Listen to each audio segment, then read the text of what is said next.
atau Jenderal Sudirman lahir pada tanggal 24 Januari 1916 di Bodas Karangjati, Rembang, Purbalingga. Terlahir dari keluarga sederhana dengan ayah bernama Karsid Kartawiuraji dengan merupakan seorang mandor tebu di pabrik gula Kalibangor, dan ibunya bernama Siem. Kedua orang tua Sudirman memiliki cita-cita agar anaknya mendapatkan masa depan yang lebih baik. Tentu harapan itu dicapai jika anaknya tersebut mendapatkan kehidupan dan pendidikan yang lebih baik pula.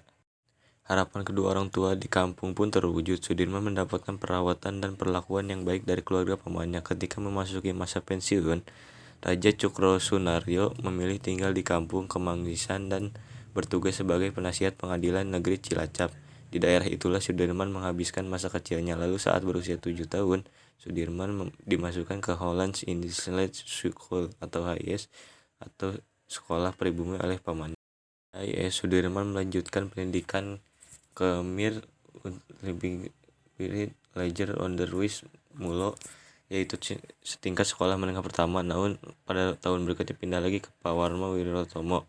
Di sekolah inilah Sudirman mendapatkan pendidikan tentang sikap kebangsawanan. Sekolah ini memiliki guru-guru yang aktif di organisasi Budi Utomo, di antaranya Raden Sumojo dan Suwerjo. Militer saat Jepang berkuasa di Indonesia pada tahun 1942 membawa dampak besar bagi dunia pendidikan. Saat itu Jepang menutup sekolah tempat Sudirman mengajar dan menjadikan pos militer.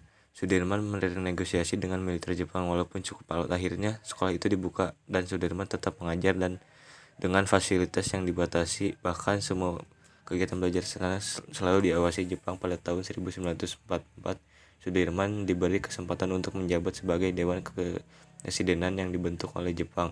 Lalu kelanjutannya mendapatkan tawaran untuk bergabung dengan Pembela Tanah Air atau PETA. Semangat juang Sudirman pun berkobar. Di PETA dia mendapatkan semua ilmu yang tentang kemiliteran, ditambah dengan kecerdasan yang dimilikinya. Sudirman dapat menyelesaikan pendidikan militernya di Bogor dengan baik. Bahkan dia menjabat sebagai komandan batalion Kroya. Dan pada saat Jepang menyerah pada Sekutu, Sudirman mulai menunjukkan sikap aslinya menginginkan kemerdekaan untuk bangsa Indonesia. Dia bersama teman seperjuangannya lainnya mulai menyusun strategi untuk melakukan perlawanan terhadap bangsa Belanda yang akan datang kembali ke Indonesia.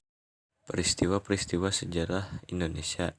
1. Peristiwa Kroja. Pada masa kekosongan pemerintahan pasca Jepang menyerah pada Sekutu, Sudirman memimpin pelarian dari markas PETA di Bogor. Saat itu tujuan utamanya adalah menemui Soekarno dan Hatta, pasangan proklamator Indonesia. Setelah bertemu Soekarno dan Hatta, malah meminta Sudirman untuk memimpin pasukan RI di Jakarta. Namun hal ini ditolak dengan dia memilih untuk melakukan pengawasan di Kroya. Misi ini sebenarnya mengawasi penyerahan diri tentara Jepang pada Sekutu.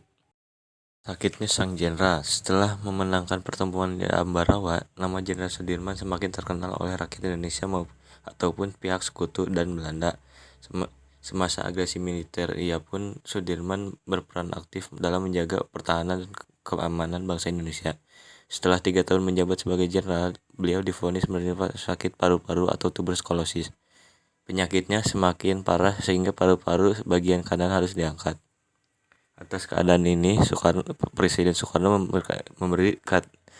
memberikan cuti pada Jenderal Sudirman sehingga kesehatannya membaik. Perang gerilya. Setelah Yogyakarta dikuasai oleh dan semua tokoh penting bahkan presiden dan wakil presiden ditawan, Jenderal Sudirman segera mengambil keputusan untuk melakukan perlawanan. Strategi yang diambil adalah taktik gerilya.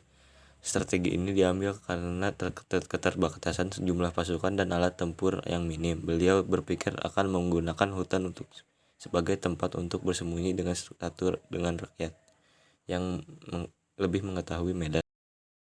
Akhir hayat Jenderal Sudirman. Pasca Perang Gerilya, Jenderal Sudirman tetap melaksanakan tugasnya sebagai Panglima tertinggi TNI atas desakan tim dokter keluarga dan juga kondisinya yang semakin memburuk.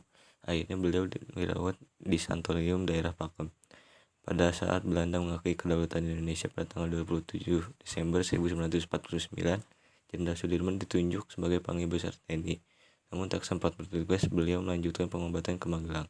Jenderal Sudirman pun menghembuskan napas terakhir pada tanggal 29 Januari 1950. Lalu kemudian disemayamkan di Masjid Gede Kauman dan dimakamkan di Taman Makam Pahlawan Semaki, tempat di sebelah makam Urip teman seperjuangannya.